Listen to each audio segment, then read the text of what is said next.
Hi, welcome to my drawing workshop. My name is Ryan Polar and I'm going to be covering some tips and tricks, some how do you do that questions for the Unwrapped Festival with the Greater City of Dandenong and the Walker Street Gallery. Let's get started. So with this piece of paper, I'm going to be covering features of the face and how I approach them. So first up I have the eye, and I've drawn an example where the full iris is visible. I don't like to do this. Instead, I like to hide parts of the top and the bottom of the iris behind the lines of the lid to make it look a bit realistic.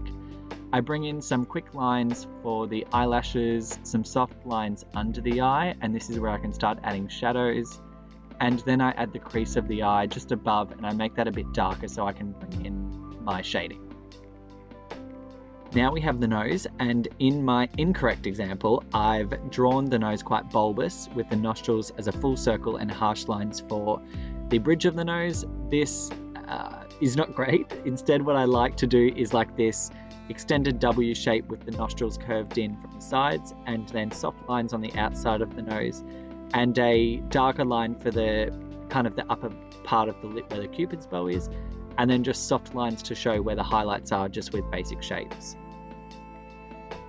Next up we have the lips or the mouth, and a lot of times when I see people drawing this part of the face, there's harsh lines defining every part of it. Instead, how I approach it is to use a solid line in the middle with flicks curving up or down depending on the expression, a soft line on the top and bottom of the lip, and then I add some quick sketchy lines just to show the shape and the creases within the skin of the lips. And last up we have the ears.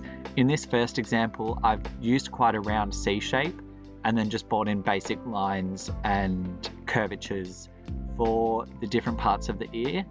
I used to hate drawing ears, but now they're one of my favorite parts to draw in a picture. And how I approach them is by first bringing in the jaw and the neck lines and then building up from there, using the hair to hide the top parts of the ear if hair's blocking out parts of the ear, just as a reference to know that I don't have to draw and shade every part of the ear. I've just defined the outside and I'm working outside in, and I'm bringing in the helix, the top of the ear, now the tragus, the lobe, upper part of the lobe, and the rook. You can see that I've referred to my reference image a lot to make sure I've got all the different shapes. Ears are a lot more angular than just perfect curves. And one thing you'll see me doing here is erasing my line work and then working back into it so it gets rid of all those sketchy little lines and I'm only using the lines that I need. Okay, let's talk paper.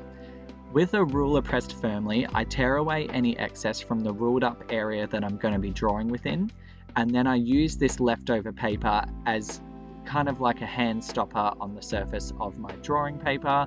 This just stops me from blurring any parts of the drawing and creating smudges on the work as I'm going. Before I move on to the main part of this video where I complete a whole drawing in time lapse for you, I'm going to do a quick line work of a face that I'm going to be using for another piece in the show, just to show how I place everything in proportion with each other. When I begin a drawing, I don't really use any conventional drawing method for drawing a face, say like grid lines or reference lines. Instead, what I like to do is look at my reference picture and find the part that I'm most visually interested in. By doing this, I ensure that I'm vested in the drawing and I want to get it right the first time if I'm starting with a place that looks exciting to draw. And by doing this, I can also build off other features of the face with where I've begun and then start working in proportions and scale and just making sure everything, which you can see me doing here by bringing down the nose from the eye, just making sure that everything's in proportion and referenced from that original eye that I drew by continually looking at the nose on the reference picture and then back at my page as I'm drawing my lines. I will just mention that I know I did say earlier in this video that I don't like to use crisp hard lines for the side of my nose on the bridge, but on my reference picture the face is tilted slightly to the side, so I'm going to bring in that part of the nose now just so that I know where that harsh line is and I can shade from there. At the bottom of the drawing I've brought in the lips, and you can see I've used the same method as I referenced earlier in my little tutorial part for lips. And here I'm just pointing out how I've shown that the iris is hidden behind the top and the bottom lid a little bit, and just shown how I start eyebrows by using cross-directional lines, so lines that move towards the outer part of the face going upwards and lines that move towards the outer part of the face by going downwards. This allows me to make sure that eyebrows look more realistic instead of just going upwards. Underneath the eye, I've brought in just some light sketchy lines, and I'm going to build in kind of the bag part of the eye with some shading. And with the extended W for drawing the nostrils and the tip of the nose, I've just broken it apart on that left side just to show that the nose is tilted a little bit to the right, facing us, I think. With the lips, I've left off the harsh lines and I've only done my middle line, my top and my bottom line. I've darkened the corner of the mouth and the tip of the lip because they will be the darkest parts in my drawing. And I've left the left and right sides of the lip unlined so that I can show that in the drawing that the lips fade out. There's no real crisp line unless there's a lot of contrast or exposure, but I can just show that the lips are soft and they build out from that middle line to the rest of the face. Quickly, I'd just like to touch on drawing in the lines or the outside shape of the face. I avoid doing this to the last possible minute, as this allows me to make sure that the features of my face that I'm drawing are correctly in proportion with each other before I draw this face shape that kind of creates this predetermined field that I have to draw the features within. And here I'm just showing an example of what like face grid lines look like. I don't use these when putting everything in reference with each other, like I said before, but instead I'll just place the eye in reference with the top of the nose, make sure that the corner of the lip matches up with the pupil, things like that, looking at common things that you can find in every face that you're drawing just to make sure everything works together. Rule of thumb, there's a few things that you can do by like placing the nostrils in line with the bottom of the earlobe, making sure the top of the ear doesn't really extend beyond the eye, making sure that the width of the nose is kind of in line with the width of the eyes, giving the space of a third eye between your left and your right eye, and then just making sure that your eyebrows aren't just this solid shape above the eye, but then building them into more sparse kind of spread out hairs. I make sure when drawing the face that I place the shape of the neck on it early, as this allows me to give the drawing a bit of context and it's not just a face floating in shape. Rule of thumb with drawing necks is that they'll generally come down from the ears, not from a place further in along the jawline. With that sharp line that I had quickly there on that last tutorial before I begin this, I avoid doing sharp lines on the cheek. I'd like to build the cheekbones in if they are visible within the reference through shading. Alright, I've had a quick breath after explaining how I approach the features of the face with giving line work to them, and now I'm going to talk to how I approach shading and rendering when I'm building up the form and textures of my drawings, working off my reference picture at all times. I'll try and get through explaining how I shade fairly quickly because I think watching how I do it is a better way of understanding how I approach it, but I will talk quickly to a few things.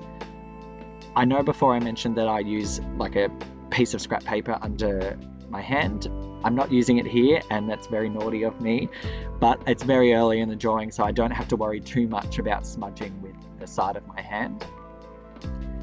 So I'm building up slowly with using different ranges of pencil. I'll work with everything between an 8B to an 8H, and I'll just continually layer and layer and layer to get it nice and smooth. And then to make it that extra smooth, I'll get a firm little brush that you'll see me bring in at different parts of this drawing, and I'll brush them into the teeth of the paper. And by paper tooth, I'm referring to how smooth or rough it is. Paper comes in different weights, especially drawing paper, and when drawing big portraits like this life-size one, I like to use a watercolor paper that's a little bit more rough, so it has a little bit more of a bite to it, and this just allows me to build up the different rendering techniques that I'm using or different shading methods that I'm utilizing within the drawing without worrying too much about making a mistake on a smooth piece of paper. I wish I used smooth paper more, but I'm very apprehensive and I don't know it that well as much as I know a watercolor paper like the one I'm using here. I am definitely trying to use different types of paper to enhance my skill and learn different things, and it's great, but I always love coming home to a 300 GSM paper. Alright, enough about paper. Let's get back to how I approach shading a drawing. As I'm a creature of habit, you can see that I started from the eyes and I've worked down the face with the features, moving from the eye to the nose to the mouth. This face is also angled away, but it's a little bit more angled than the reference picture I was using before for the line work. But here I'm just building up different parts of the face. You can see I've used that crisp line in the middle of the lips and then just built out my shading from there to show the different forms and shape of the lip, keeping it nice and soft to build out from the lip where it turns from lip to face skin, just above where that beard is. And then I'm just bringing in parts of the chin and the jaw, just starting them with loose rendering first and then building it up. I didn't worry too much about getting it smooth under the like where the jaw is, because I knew that I was going to be drawing the rest of the beard in, so that wasn't too important at this stage. And here now I'm just building up the ear, working with all the different shapes that I can see with it.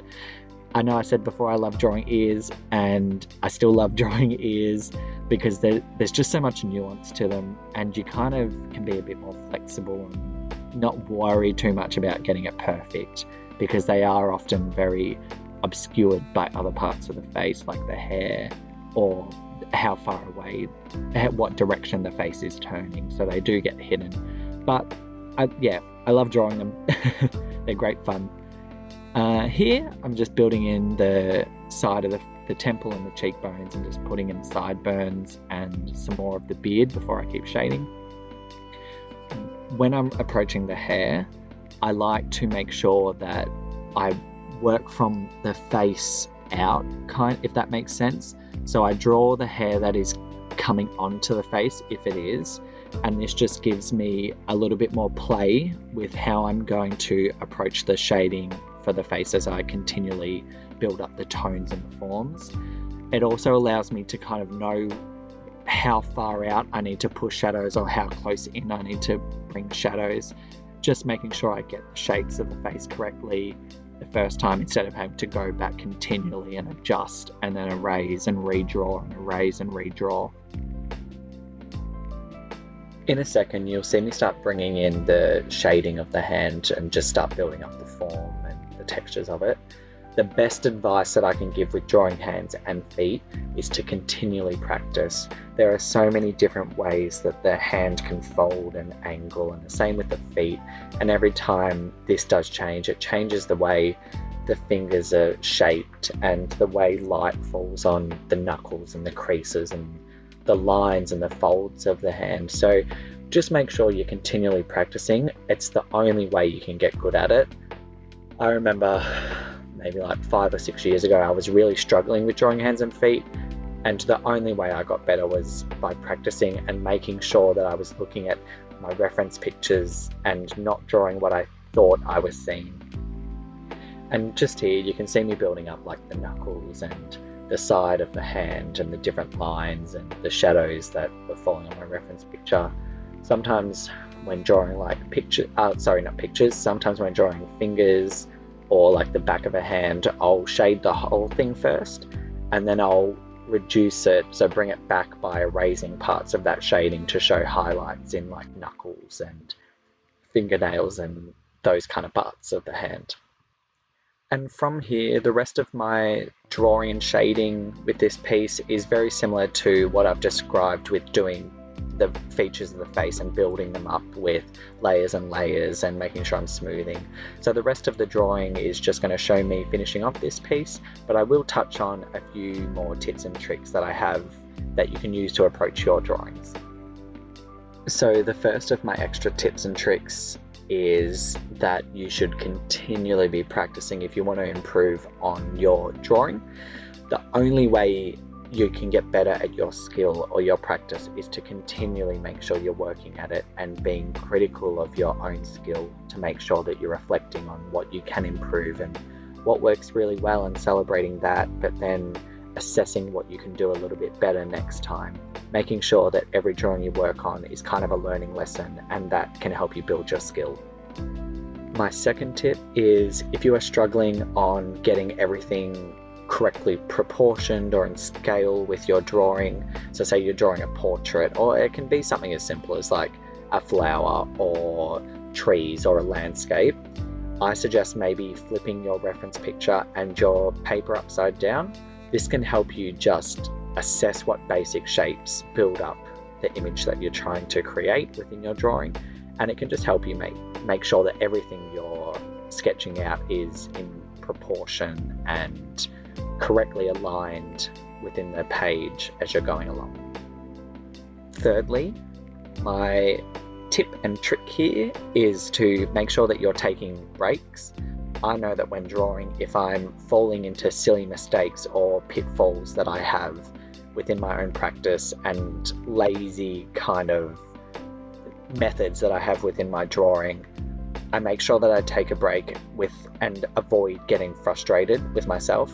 This just means that I can come back to the drawing with a fresh pair of eyes and a new perspective, and I can approach parts of the drawing that I'm working on with a clear mind. And lastly, my final tip is to make sure you find that fine balance between continual practice and development and having fun with it. I don't see a point in making art if all you're doing is getting frustrated with yourself because it's not looking a certain way. Just enjoy the process and make sure that you're keeping in mind that everything you do is a learning process and you can only get better the more you work at it. So have fun with it. It's all a learning curve, really. And just to quickly wrap up me speaking in this video because I'm getting tired of my own voice. Thank you so much for joining me along this process. I've used Premiere Pro and I struggle every time, but I feel really grateful for this opportunity to be able to share my skill with you. If you have any further questions, please don't hesitate to ask. I'm always happy to help. But other than that, thank you for being here. Catch you later.